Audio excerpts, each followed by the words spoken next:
All right, hi everyone. So what we're going to look at in this video is it's 4.3, it's the second video, and we're going to be looking at continuing outcome T3, and we're going to determine exact values. We're also going to be doing a couple of questions that are determining approximate values, but we're solving trigonometric equations, basically figuring out the value of trigonometric ratios. So here, the first one says, determine the exact value for the following trig ratios. Now, what you need to know for this is the unit circle. This is why I have this paper over here. And you need to be fairly familiar with this unit circle. At least you need to be able to recreate it so that you can figure out the answers for it. You also need the cast rule so that you can apply it and figure out which quadrant the angle in question is, and whether it's positive, negative, or all that kind of stuff. Okay, so the first two questions I'm going to do, I'm not going to do every single one. I'm just going to do a couple of them. The first one says cos of pi by 3. Now we're looking at the pi by 3 family. Cos of pi by 3 is going to be in the first quadrant. We know cos is positive there because of the cast rule. Now, for this one, if we look at our our unit circle, we get that cosine, so that means the x value at pi by 3, so that's right here, pi by 3, and the x value is 1/2. So that is going to be our answer here. Now, for secant of pi by 3, it's the same location, but secant is 1 over cos pi by 3. So we have 1 over 1/2, which results in a final answer of 2. So that's your answer to that question. Let's have a look at part C, sine of negative 5 pi by 6. So we're in the pi by 6 family, and sine refers to the y value of the coordinate. And we also see that we're going in the opposite directions since it's a negative angle that we have here. So we figure out the reference angle is pi by 6, and the value of that is 1/2. Now, using the cast rule, CAST, we realize that sine is negative there. So the answer here is going to be negative 1/2. Okay, I'm going to leave a couple of them for you to try on your own. I'm going to do C.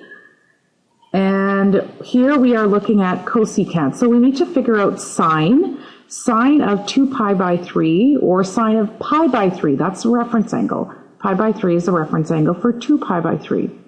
We know that it is the y value, and it's going to be in this quadrant here, so CAST.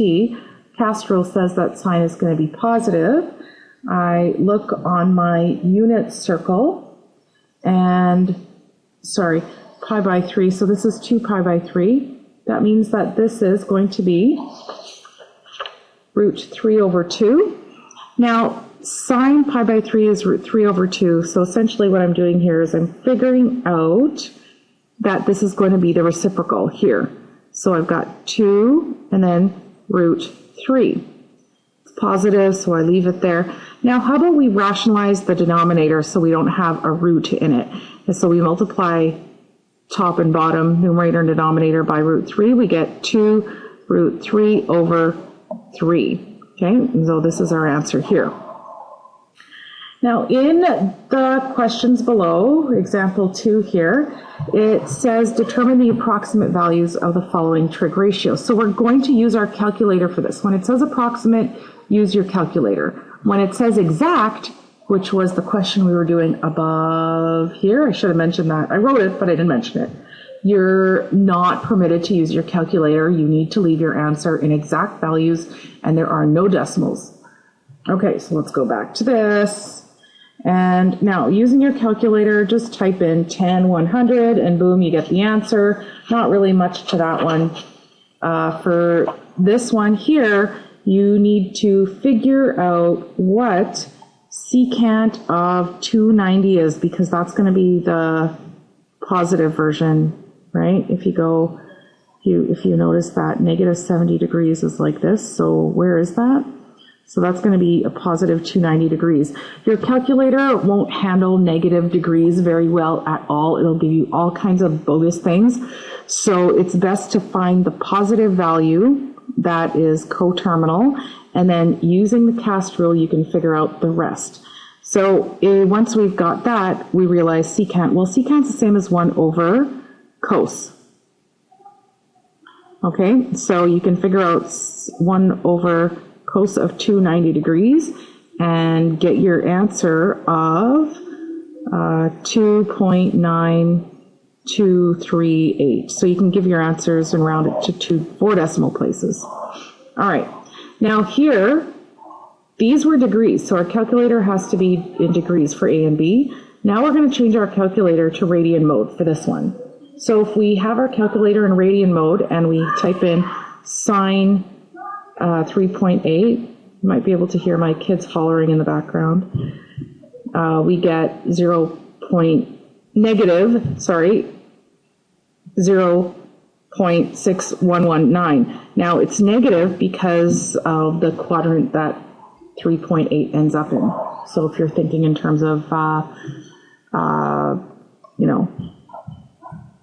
1 pi, 2 pi, okay, and the value of that. So it's going to be somewhere here. It's just over the 3.14 kind of number. All right, and now this one's the last one here I'm going to do on this page. Cosecant 8 pi by 5, so same idea, 1 over sine of 8 pi by 5. You could use your 1 over x button in your calculator. And to do that, what you're going to do is you're going to calculate sine of 8 pi by 5 first. So you go 8 times pi divided by 5, get a number, find the sine of that, and then use the 1 over x to get the answer. And so for this, your answer is going to be negative 1.05146. And I didn't round it, I just kept writing it, so then I wrote ...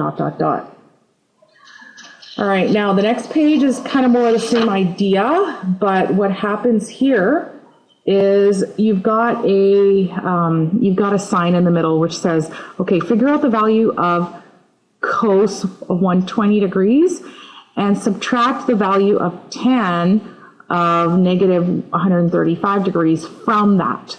So we can figure out the value of cos of 120 degrees. We use the reference angle 60 degrees, which is a half. We know cos is going to be negative there. So then our answer for that portion, this portion here, is negative 1/2. And then for this part here, the reference angle for negative 135 is 45. So we figure out that, tan of 45 degrees is 1. And that is positive, and we have 1.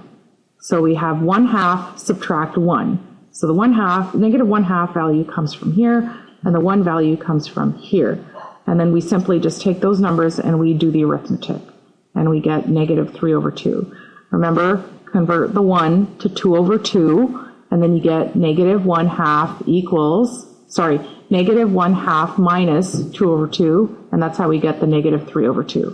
All right, so the answer for the first one is negative 3 over 2. Now, I'm not going to do the other questions. I'm just going to tell you that the answer for B is 1, and I want you to try these on your own. That's why I'm just going to give you the answers.